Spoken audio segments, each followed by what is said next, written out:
Un quotidien maintenant pas facile à vivre, celui de patients atteints d'une maladie rare et méconnue, l'hypertension artérielle pulmonaire. Elle touche 600 personnes en France, dont la petite Astrid. 2 ans et demi à peine, 30 mois d'existence et déjà la moitié passée sur un lit d'hôpital avec des arrêts cardiaques successifs.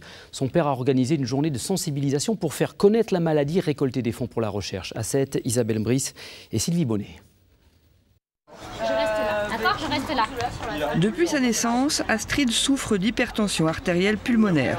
Cette maladie très grave affecte le cœur et les poumons. Et pour cette petite fille de bientôt 3 ans, le moindre coup de froid peut être fatal. Un petit rhume qui se soignerait avec une aspirine, pour elle, est un gros souci.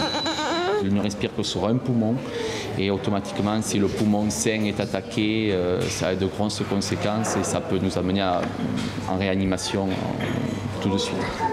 Le risque de crise cardiaque est également très élevé. Le quotidien des malades et de leur famille est plutôt contraignant.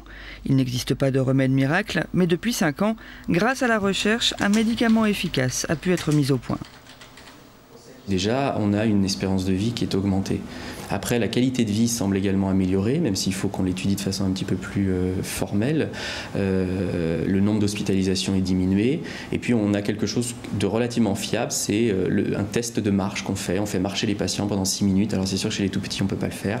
Et on voit le nombre de mètres parcourus. Et chez l'adulte, on a réussi à montrer qu'avec ces nouvelles molécules, ils arrivent à augmenter leur capacité à l'effort par ce test.